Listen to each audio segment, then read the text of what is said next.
To recap once again, U.S. forces marched right into the heart of downtown Baghdad this morning and took this palace that we have been led to believe, according to some spokesmen being quoted on the wires, that there may be other targets in the area.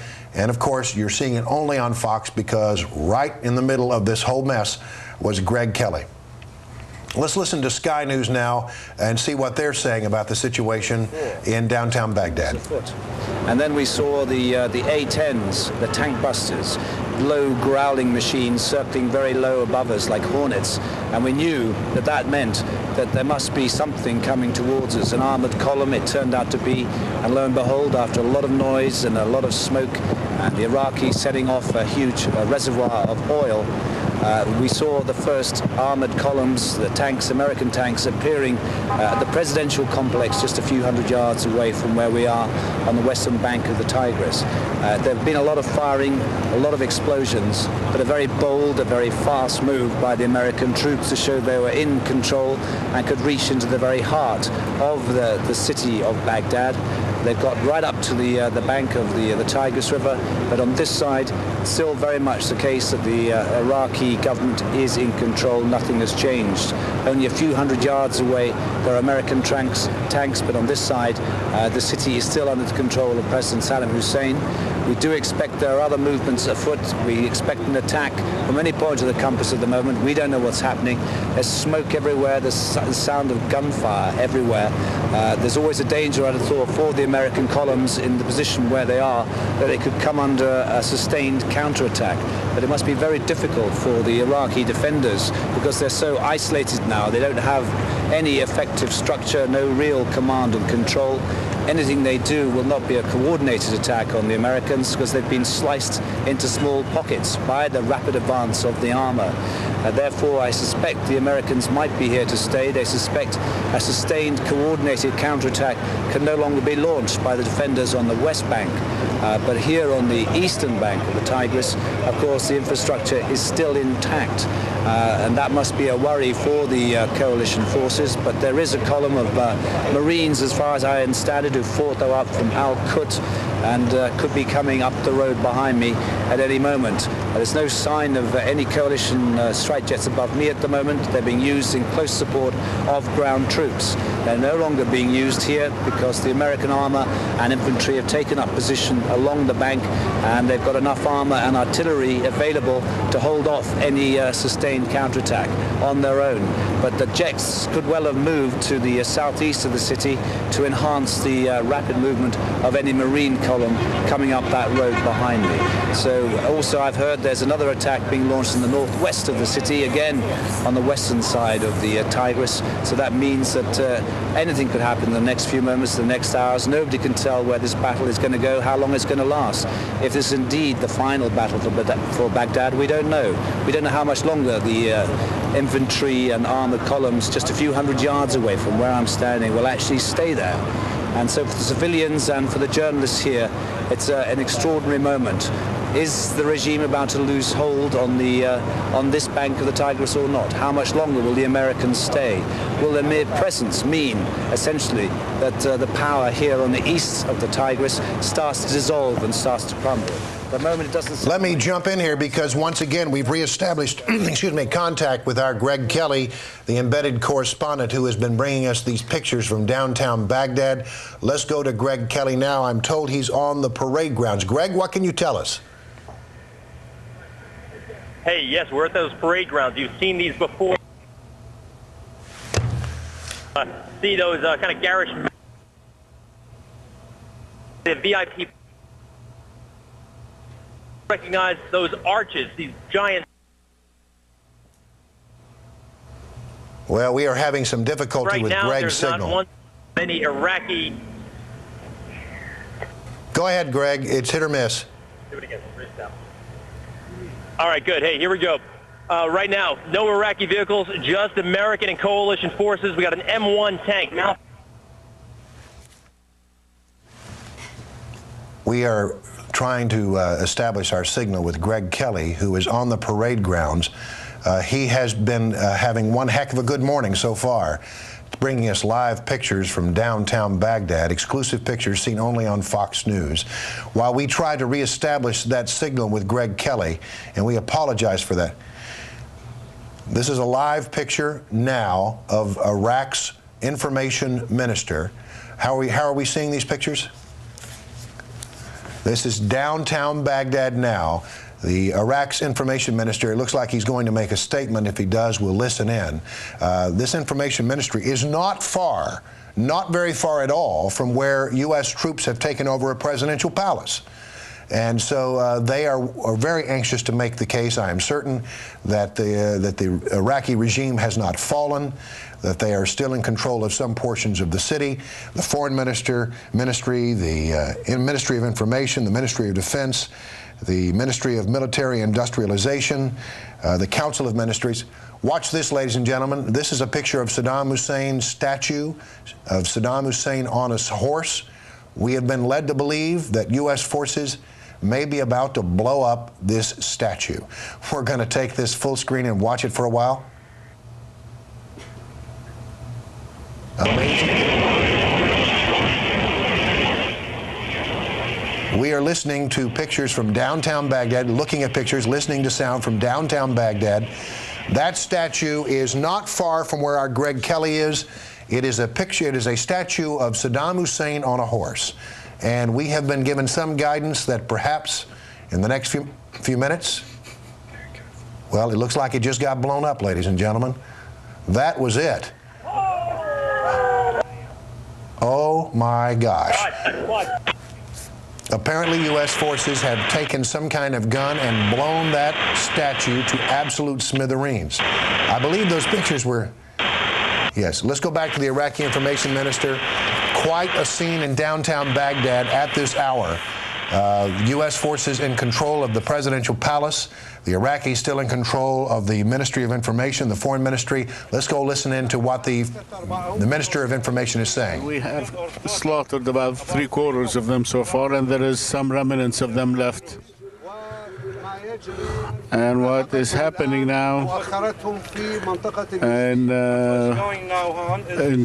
chasing them in the area of Sofia, in Yusufia, the Yusufia district. The picture, as they have stated, and since they are sick in their minds, they are really sick, they said that they have entered Baghdad with 65 tanks into the center of the city. And I'm telling you, this is not true. I tell you, I inform you that this speech is far from the reality. This is part of their sick head. Part of their sickness of their friends. There is no presence of the American columns in the city of Baghdad at all. They tried to come from the area of El Dora and to pass about 2 columns of some tanks. They were surrounded. They were surrounded there. And they were dealt with. Most of them were treated by our forces. And their columns were slaughtered.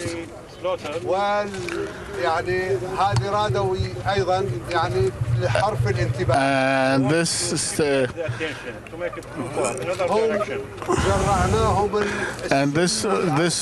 this is to be meant verbatim. This is to be meant verbatim. We have fed them a sour taste yesterday, poison, and by the brave forces of Saddam Hussein.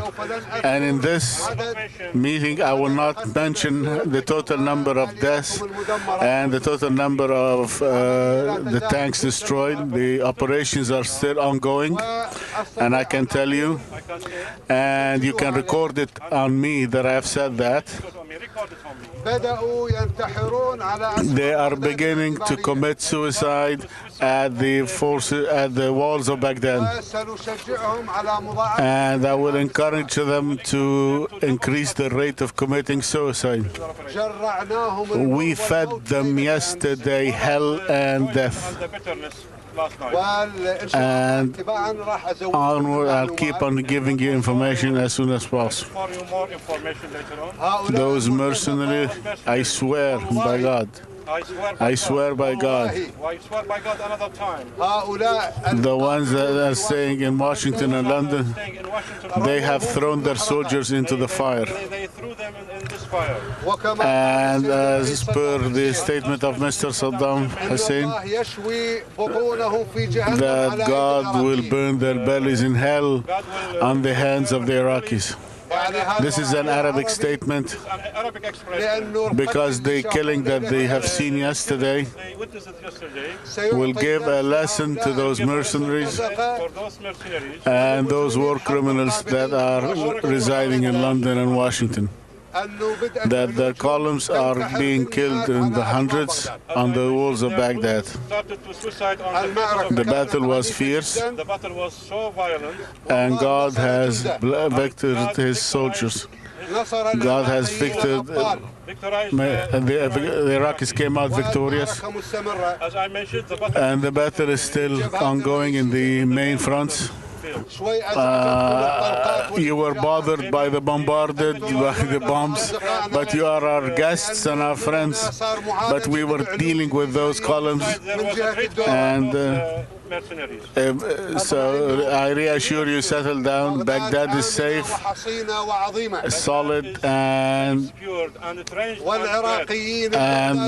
the Iraqis, the Baghdadians that live in Iraq are heroes.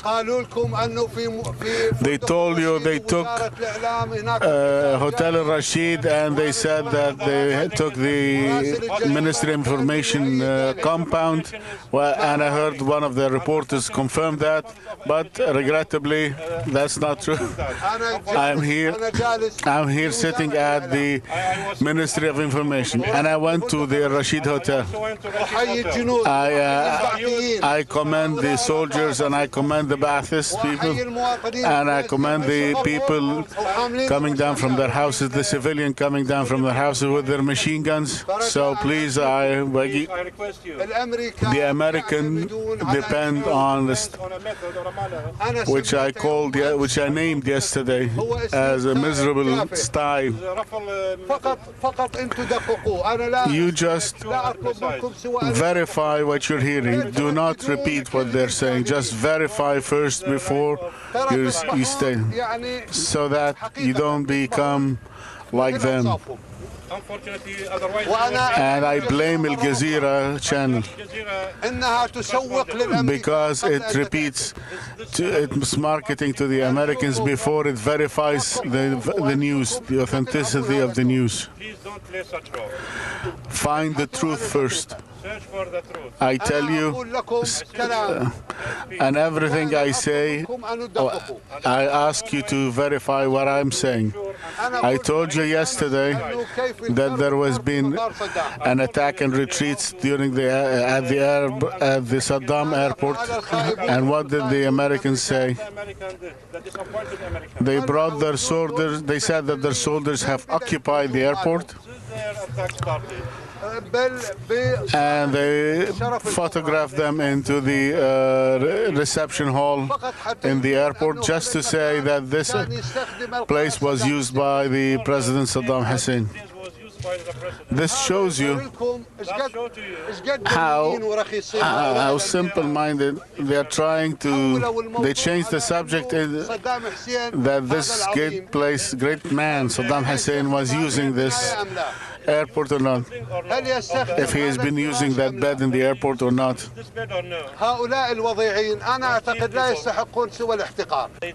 They only deserve to be despised.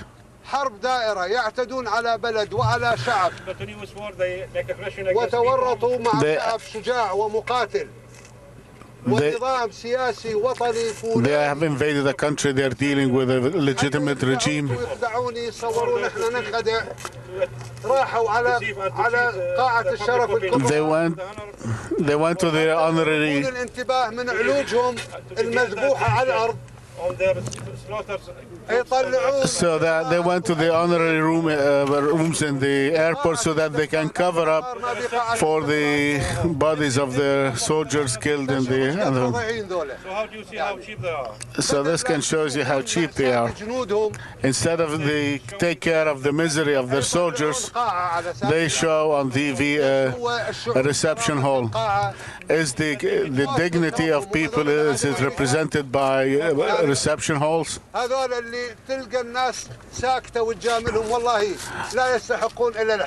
those are the ones that people are respecting. They don't deserve any respect. And yesterday we have slaughtered them. And then I tell you, I repeat, please, we have discomforted you yesterday a little bit because we have been firing at the artillery at the small column, so we bothered you a little. So I'm ready to take your questions.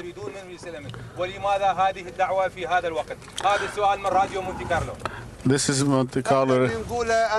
What I say is that the true diplomacy, true policy, is the right arm for the Iraqi army, Iraqi people. This policy and diplomacy will Annan to do is to.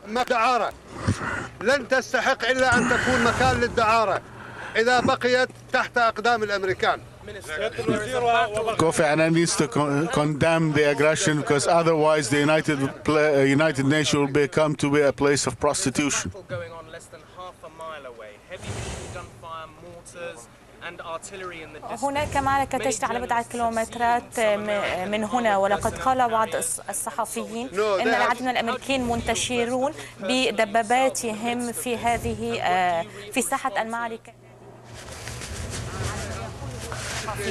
You have been listening to Iraq's information minister as he tries to make the case which is immediately disproved by the pictures you see on the right side of your screen, that U.S. forces, coalition forces, are indeed not taking over Baghdad.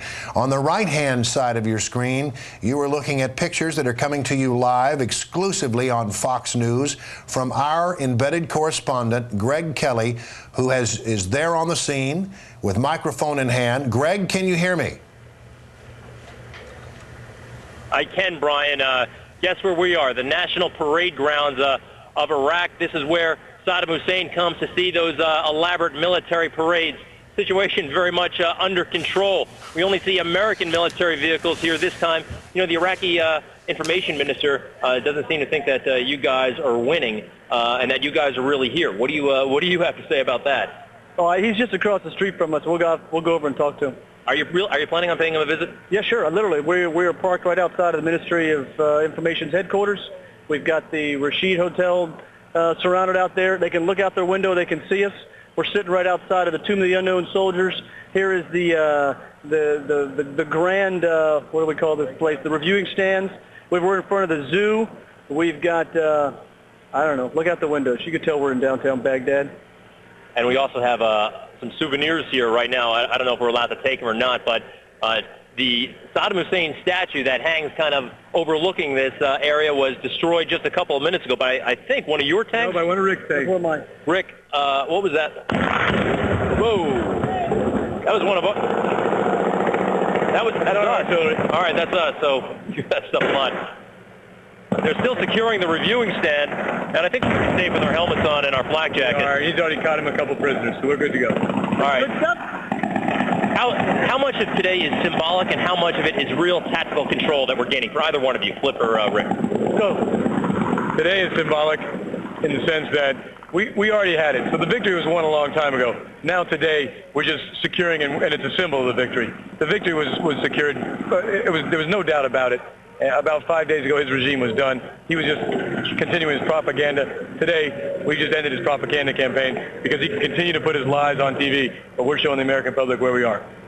We are here. We were at the palace. You've got another palace that is secure right now. There are two palaces that are surrounded by 2nd Brigade. We've got two palaces that are surrounded. Rick's guys have the park. They have this area, and he's got the hotel, and he's got the Ministry of Information. But I got a real problem with that because Flip's guys are taking showers and my guys aren't. Just give me a little time. I'll let his guys come down. We were actually inside the palace. We checked it out. There's a lot of debris, but there's also a lot of nice gold fixtures in the bathroom and a lot of marble on the floor and ornate chandeliers. And we're probably going to be hanging out for a while, right? I think we're here to stay. We'll be here for a while. Interim government's coming in, and we'll secure them. All right. Great work, guys, and thanks for getting us here safely. Thanks, Greg. All right, Brian, we've got some more things to show you. We might be moving out here shortly. And some more things to listen to as well. Greg, what's going on in the background right now? What's all the firing and the commotion that we hear? We good? It's actually our artillery that's going out right now, hitting a... Those are tanks. Those are my tanks that are shooting right now. Who are they actually engaging? We can't see from here. You can't see just because of the dust and the haze, but there are a lot of bad guys that are still out there. We were parked right outside of an artillery battalion. We're engaging them. We're getting a lot of secondary explosions. Tanks are engaging BMPs, trucks, things we call technical, guys driving around in trucks with machine guns. There's still a lot of bad guys out here. And there's still troops actually going through this kind of stadium, this reviewing stand, clearing the area, and occasionally we'll hear shots fired, and we see two Iraqis okay, roger that. But there's a lot of celebration going on. You guys are feeling pretty good. Yeah, we're feeling good. There's not a lot of celebration going on yet, but we're still feeling very good about being here. We still got a lot of work to do. Just want to protect all the guys. All right, we'll be here. We'll be watching. So despite the gunfire, they're feeling fairly confident that they're winning, at least in the vicinity of the National Parade Ground and the other key symbolic sites that 2nd Brigade has secured this morning. We've only been here for about, 3.5 hours now, and the resistance is actually not as intense as some of the resistance we've seen in the previous days. Brian? Okay, let's bring in Allison Camerata. Let me mention that the cameraman there with Greg Kelly taking the same risks is Mal James, doing a fabulous job. Allison, jump in. Thanks, Brian. Greg, we've been watching video of your location, and we've seen two guys, I guess Iraqi soldiers, maybe civilians, on the ground, handcuffed. What's the situation with them? These guys, it's not unusual. When we come into the city, it happened the other day. Several EPWs were taken. It's unclear what their role is, whether they are security guards, whether they are military. We don't have any Arabic translators with us. They apparently came out with their hands up, and they are now tied up, and actually they've been taken into, it looks like taken into a vehicle. I don't know what's going to happen to them soon, but things are happening here very rapidly, and they may be freed earlier than you might think. Allison? Greg, we watched with the incredible pictures that you brought us earlier from the presidential palace, and you had gone inside the presidential palace, and it must have been surreal to finally be inside one of Saddam Hussein's homes. Will you give us a description again of what you saw in there? Yes, it was bizarre. We went in there rather cautiously. We were worried about ordnance, unexploded ordnance, perhaps booby traps and that kind of thing. So we proceeded very cautiously. There was a lot of debris. It was very dark at first. This place had been bombed during one of the coalition airstrikes. So a lot of rubble in the main room there. But when you look beyond the rubble, you could see a really ornate palace, very much a palace. Marble floors, elaborate chandeliers. We went into one of the bathrooms. There was running water from gold faucets, that kind of thing. We were in one of the bedrooms. Again, very nicely appointed room, a lot of furnishings, just a very nice place prior to the airstrike. But I think they're looking to clean that place up and possibly make it a base of operations. They are taking a look at that. They may be using that as a command post. Greg, you're in the downtown of Baghdad. Is it a ghost town now? Are you encountering any Iraqi civilians? We've seen very few Iraqi civilians. The ones that we have seen were waved off. Tank commanders kind of frantically giving them signals to keep their hands up or keep their hands out of the car, slow down, keep out of our way. They're going out of their way not to engage civilians. We came in here so early, really before the workday started, so we didn't see a lot of commuter traffic. That was the intent, to avoid civilians as much as possible. Right now it's kind of eerie because there's so much dust in the air. We had something of a dust storm, not too severe, but there was a lot of dust blowing around, and there's a lot of smoking vehicles as well. The tanks in the front of the column were engaging vehicles left and right. We saw plenty of burning so-called technical vehicles, those gun trucks that have been kind of plaguing us for weeks now. So the city is kind of eerie because it's quiet. Apart from the fighting, very little activity in the streets except for the occasional M1 tank or Bradley fighting vehicle. Allison? And tell us again what those explosions and the firing that we're hearing near you, what's going on there? Yeah, I'm sorry. We've gotten so accustomed to these gunshots that we don't remark at them sometimes. But right now, troops are going through the reviewing stand very carefully, clearing it of any kind of potential enemy presence. You can see they're patrolling. Sometimes they'll shoot at unmanned positions, any kind of weapon systems or a built-up bunker type area, and they seem to be doing well. Everyone here feels that this situation is fairly secure. But there is other fighting going on in the city right now. But again, commanders telling us that 464, 164, the tank battalions are winning that fight, and they are here to stay. Greg, a little earlier we watched that dramatic video of the statue of Saddam on a horse explode. Tell us how that came to pass. Yeah, it was quite a moment. What they did was there's a statue of Saddam Hussein on the far side of the viewing area, a tank which has a name, actually. The name of the tank is courtesy of the red, white, and blue. Aimed at the statue and took it out. We knew they were going to do that. It was a huge psychological boost for the troops here, and it's obviously symbolic. And a lot of what's happening today is symbolic, taking control of these kind of symbolic sites in Baghdad, the Tomb of the Unknown Soldier, two palaces, the reviewing stand, things like that. And now that statue is destroyed. I will tell you that troops here are kind of sifting through the debris, making off with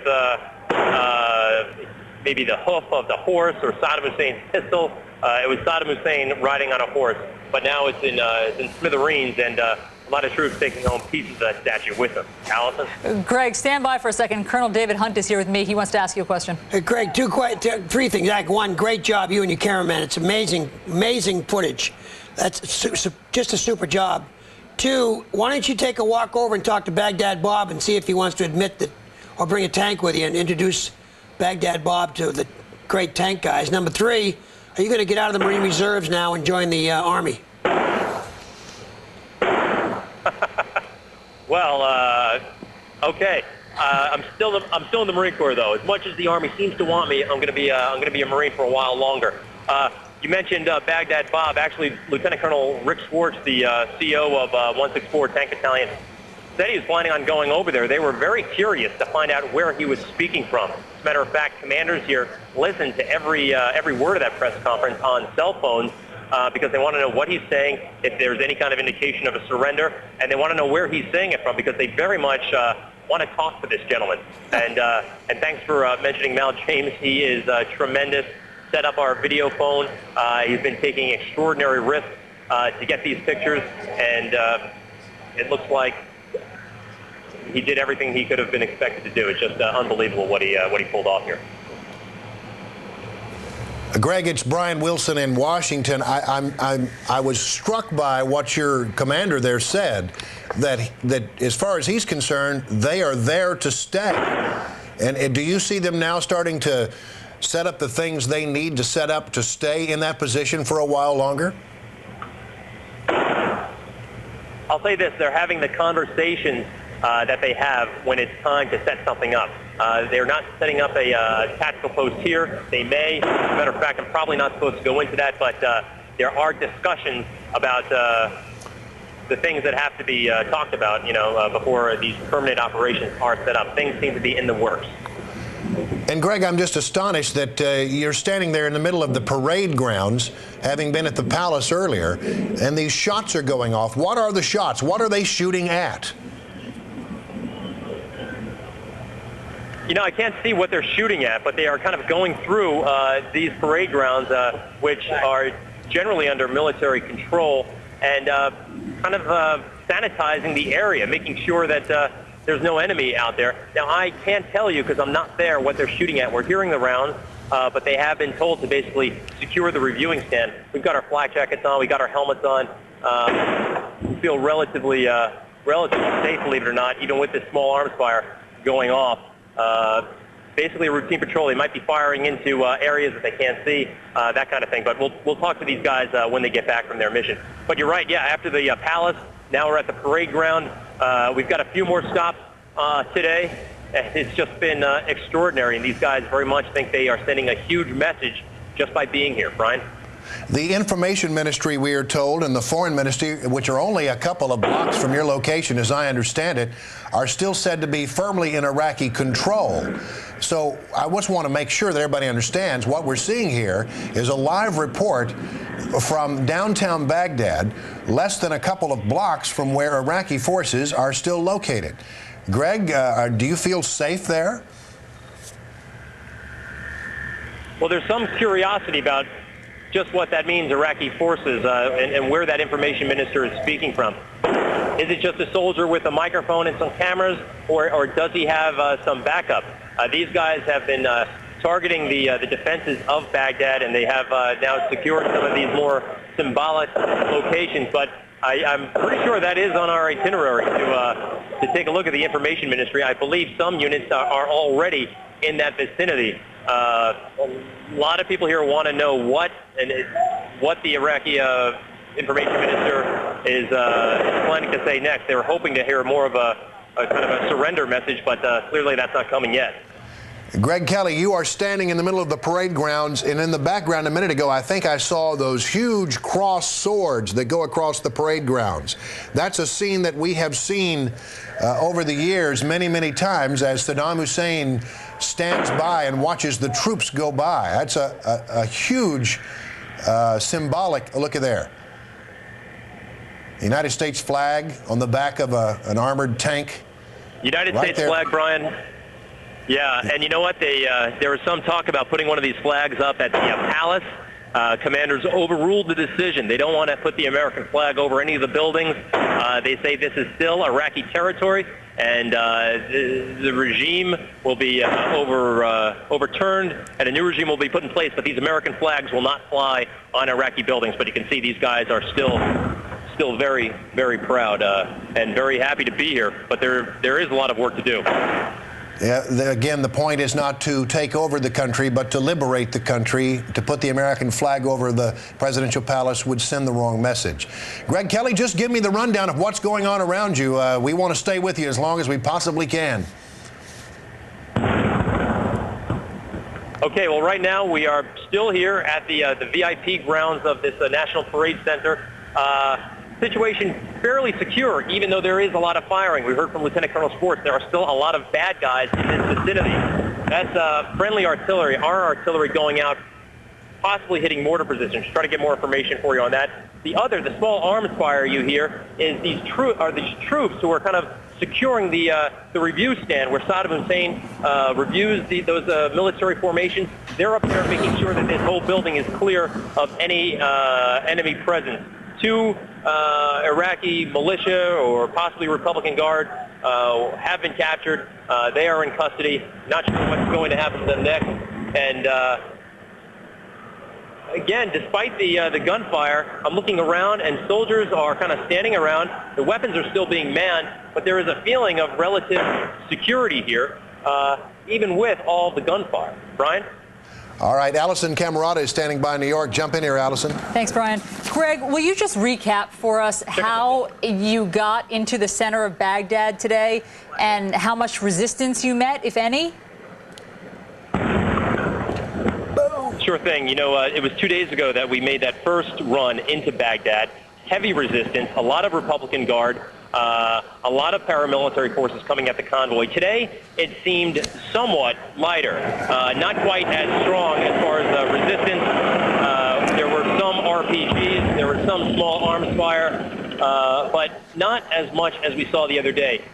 We, instead of making a left turn and going toward the airport, we came up Highway 8 a couple of kilometers 2 days ago and made a left toward the airport. This time, we made a right onto I think Qadisiyah Expressway, a right turn on Qadisiyah. As we proceeded down that road, we took another right, and that was one of Saddam Hussein's main palaces. We believe it's the New Palace. There are two main ones in Baghdad. We stopped at the New Palace. It seemed to have been abandoned. It was damaged inside, but structurally intact. It was a very ornate palace. Situation there, Bradleys and tanks have surrounded that palace. There's another palace further in the city that is also surrounded. After we were at the palace for about 45 minutes or so, maybe an hour, we came over to the parade grounds. That's where we are now, but there are other elements of the 3rd Infantry Division all over the city securing some of these spots. I'll tell you, again, we have not seen many civilians. We came in so early this morning, we actually started moving out, I think, before 6 o'clock local. Fortunately, we didn't see any civilians, or very few. We saw 1 or 2 cars, but they were mostly parked on the side of the road.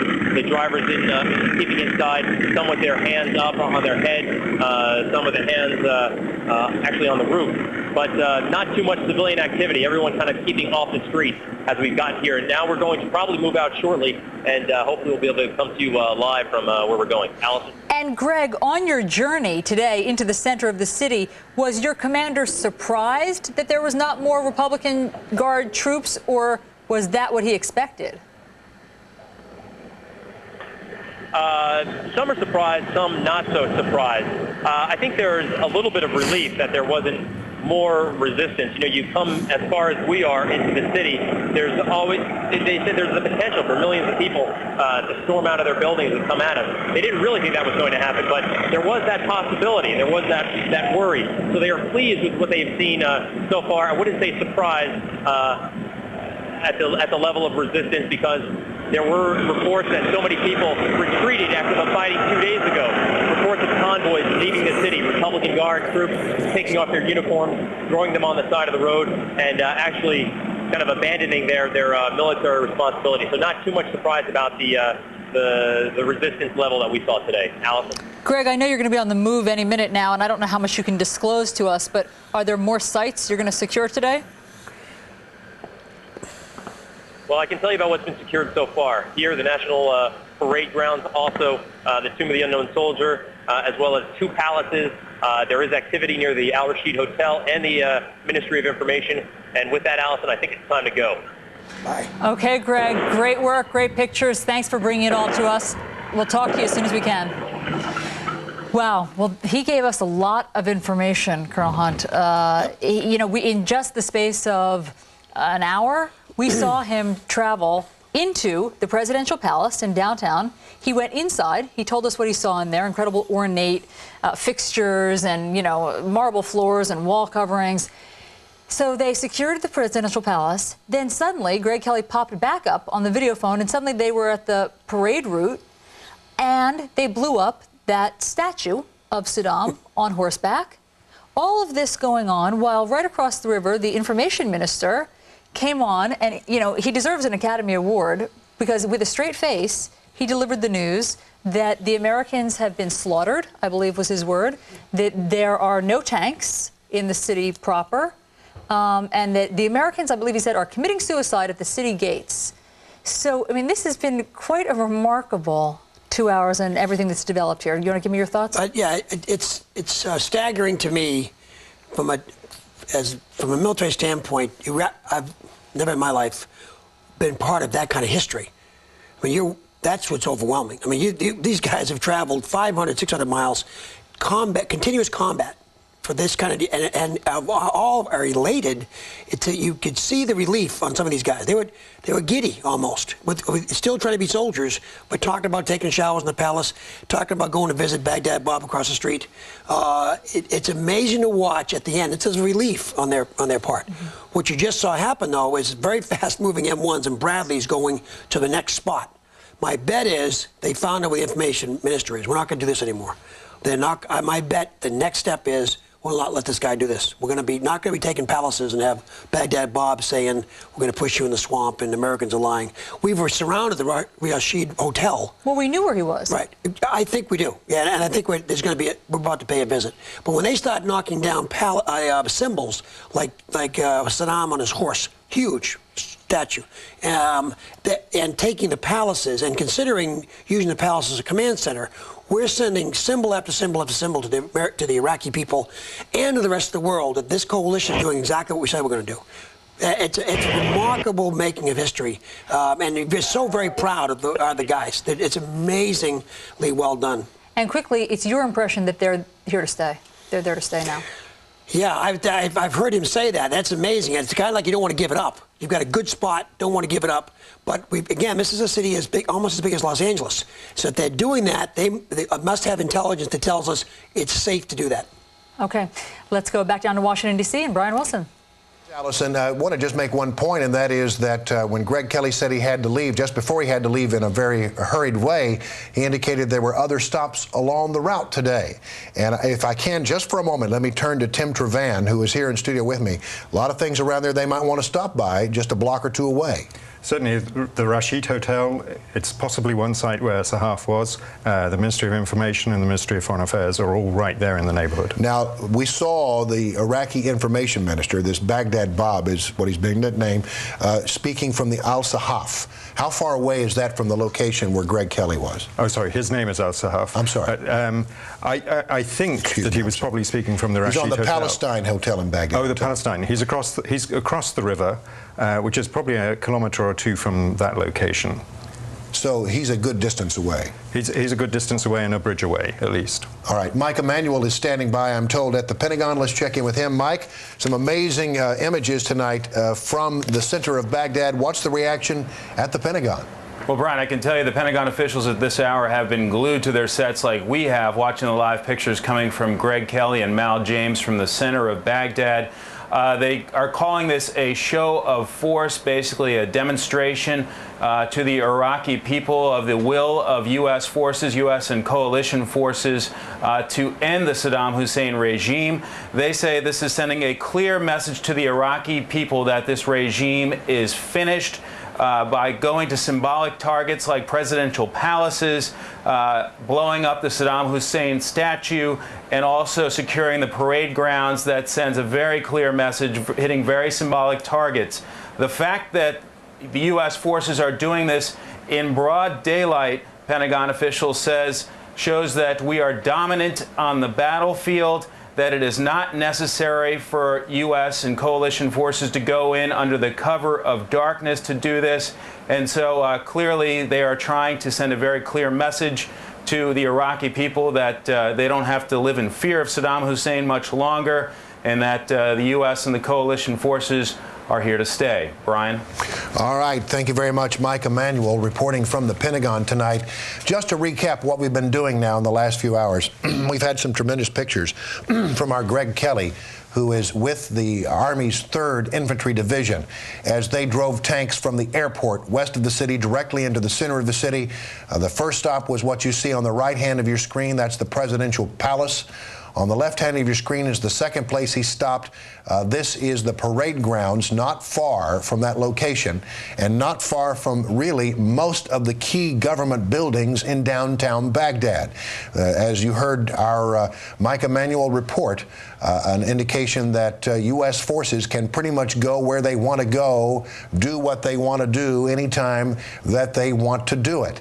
And these are pictures that you will see only here on the Fox News channel. Let's go to Allison Camerata in New York City. Thanks, Brian. We want to go right now live to David Lee Miller. He is standing by at CENTCOM headquarters in Doha, Qatar. David Lee, what are they saying there tonight? Well, Allison, pretty much like the Pentagon, like we heard from Mike Emanuel, people here at CENTCOM as well are really watching their television sets. The best reports here are coming from the embedded troops, and most in particular from our Greg Kelly and Malcolm James in downtown Baghdad. But CENTCOM here does confirm now that a raid is being conducted into downtown Baghdad. They are always on the conservative side here and will not say that this is officially the start start of the battle for Baghdad, but they do say that they have taken a presidential palace, the Ministry of Information, and that it is too early to characterize, they say, the level of resistance that they are meeting. We are also told that a big battle is presumed to still remain ahead. The British are calling on the few remaining Iraqi fighters in the city of Basra to give themselves up. That's another battle that is simultaneously taking place. The British in Basra have made considerable progress. 3 British fighters have died in that engagement, and we understand too that there is considerable progress in that location as well. One reason perhaps it is not getting as much attention is because we haven't seen as many live pictures coming out of Baghdad's second largest city. But it looks like the 2 largest cities, the capital and Basra at this hour, are teetering and could very well topple in the next few hours, if certainly not the next couple of days. Allison? And David Lee, I take it you have a CENTCOM briefing about 4 hours from now, and perhaps they'll give us an update on everything? There usually is a briefing at 7 o'clock. Sometimes 7 o'clock Eastern time. We see that time change. But I should also herald the fact that we do expect in a few minutes to be speaking with a CENTCOM spokesman who is going to provide a little elaboration on a number of the things that we have discussed and that we have watched this morning on television. So we expect that to be coming up probably in the next 15 or 20 minutes or so. CENTCOM here is monitoring events and will be speaking to us very shortly. Allison? Okay, David Lee, we'll look forward to that update. Thank you. Now we want to go to David Shader. He is with our sister network, Sky News. He is live in Baghdad. Let's listen in. When are they going to attempt to establish a bridgehead in the east of the city? These are the questions that are swirling around all of our brains and the civilian people watching on at the moment. What on earth is happening? But the information minister came onto the roof, a real show of bravura performance. Very brave man to deny in the teeth of the pictures and the evidence that were being broadcast live from the opposite bank that any of it was happening. But are the troops going to fold back again? Are we going to see those tanks withdrawing, having come so tantalizingly close? This is what the Pentagon must answer. David, in that thick smoke, we'll let you get your breath back. We'll come back to you in just a few minutes. I want to bring in the chairman of the Iraq National Congress, who joins us now from London. He's Sharif Ali bin Al Hussein. And you've been monitoring these pictures. Okay, that was David Shader. He was updating his audience on Sky News. We listened in for a moment. Let's go down now to Washington, D.C. and Brian Wilson. You know, perhaps to get a little perspective on this, it's a good idea to check in with Captain Chuck Nash, U.S. Navy retired, who's in the war room right now, and he can give us a view on the map to kind of explain from a broader perspective what exactly has been happening. One thing we can tell you, what's been happening this morning has been astounding on many different levels. Chuck, give us the chalk talk. Absolutely, Brian. Let's jump right to the screenwriter because there's been a tremendous amount of action this morning, and it's all good news. Essentially, what happened was we came in from the airport, came up the expressway, and the name of that expressway is the by coalition aircraft and missiles from this side of the line onto the Iraqi army frontline positions. I was told by one person who was here overnight that it was one hell of a light show. And from where I am, I can't really see anything coming from Mosul. But as I said, Anderson, you can really feel it. And Ben, I'm sorry if you said this in the beginning of your report, about how far are you from Mosul, or if you can say? Oh, no, I have no problems telling you. I'm 25 miles to the east of Mosul at a place called Khazar, which has been a fairly static front line for the last 4 days or so. This is as far as the Kurdish troops have been able to go at this point. And this is about as close as you can get to Mosul in northern Iraq if you're on the other side of the lines. And in Mosul, are the oil fields around Mosul? Because I'm trying to figure out exactly what the explosions are that we are looking at. We're looking at some sort of ongoing fire, whether or not those are the result of coalition artillery or coalition aircraft, or perhaps oil wells being lit on fire. It's difficult to tell. Do you have any sense? From where I am, no, I don't. I don't have access to those pictures. you're looking at. But I suspect that I do know where the Jazeera camera is, and that is not anywhere near. The oil fields are on the outside of the city, and to the best of our knowledge, those fields have not been lit or ignited in any way. So, and I suspect it's not coalition artillery, because there is no coalition artillery that has that kind of range in this area. So most likely it is probably B-52s that are dropping those bombs on Mosul. Anderson? Ben, and we have people who have been monitoring all Arab language broadcasts, and Al Jazeera is reporting that those are the result of a munitions dump being hit. That which would explain the significant size of the explosion which we are seeing. So the lines where you are relatively static in terms of there hasn't been much movement of Iraqi troops. Have they been falling back at all from the positions they've been maintaining? Basically, this is a position that's 3 miles beyond the Kalak Ridge, which held for about 2 weeks. So the Iraqis did pull back to this position about 5 days ago. The Kurds managed to push them a bit beyond, about a mile beyond, but the Iraqis were able to reoccupy the mile on the other side of the river here. So it has been fairly static. Now, it's worth noting that there is a large military contingent of the Iraqi army in the northern part of the country along a 500-mile front line that separates the Kurds from the Iraqi army. And there are about 120,000 Iraqi soldiers in the north of the country. Now, it's worth also noting, however, that these do not include, to the best of our knowledge, the Republican Guard. And I spoke to a group of Iraqi soldiers who had surrendered to the Kurds yesterday north of Mosul, and they certainly did describe a situation which was not very ideal for the Iraqi troops in this area. Morale is low. People are deserting. People are changing into civilian clothing, trying to mix into the local population, because there does seem to be a feeling among the ordinary conscripts in the Iraqi army in the north that the end is near, so to speak. Ben, if you can give an overall sense, it's a little bit confusing, the situation in the north, I think. We have heard, of course, of that friendly fire incident, coalition aircraft dropping munitions on Peshmerga fighters, U.S. Special Forces who are traveling with them. Give us a sense of where that happened in relation to where you are and in relation to where Mosul is, because it seems like in some parts of the north, Peshmerga fighters are moving downward, moving further south, and yet in other parts the lines remain static.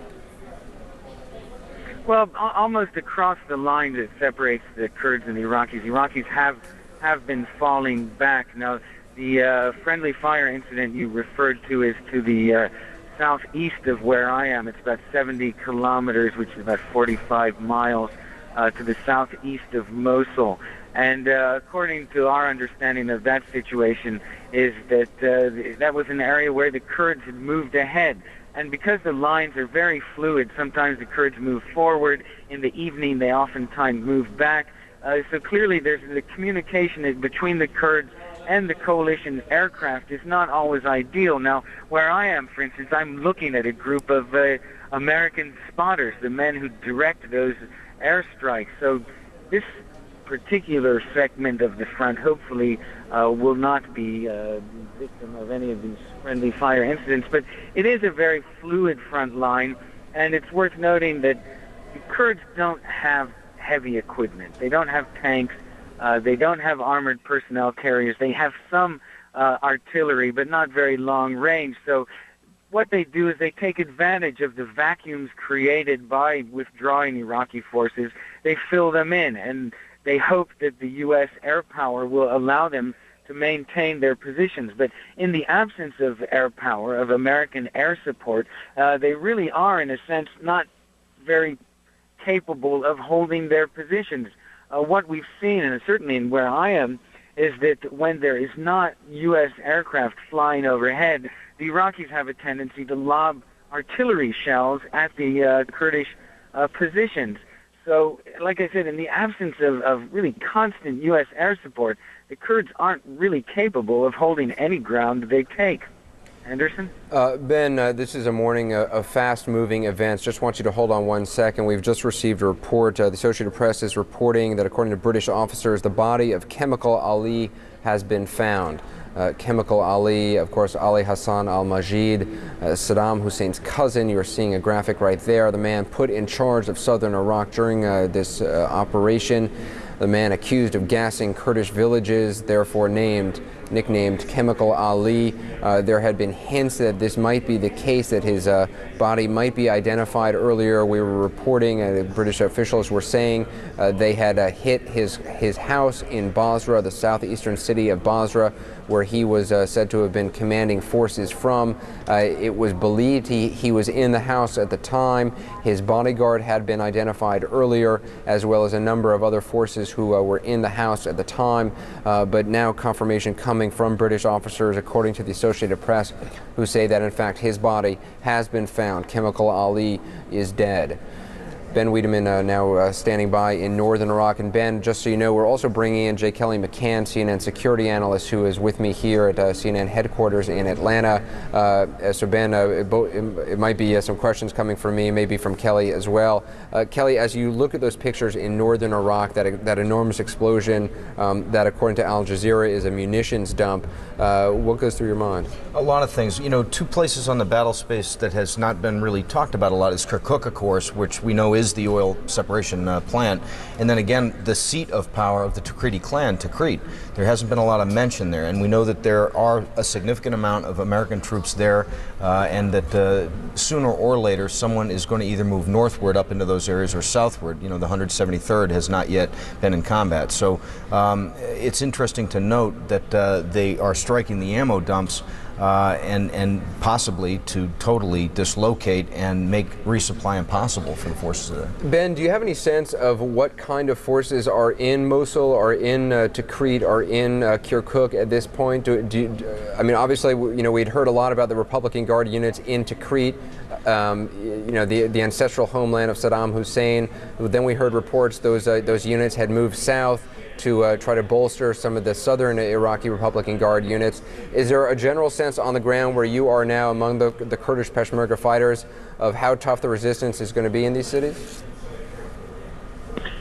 What we've heard from the Kurds, obviously, is that the Iraqi army continues to man the front lines, and it is fairly experienced troops on the front lines, but they have, in fact, pulled back a lot of their troops and concentrated them in Kirkuk and Mosul. The situation in Tikrit is not as clear as that, because the Kurds, they have intelligence sources on the ground in Kirkuk and Mosul, but in Tikrit they're much thinner. Our understanding, as I said, is that they've concentrated a lot of their forces in those two cities.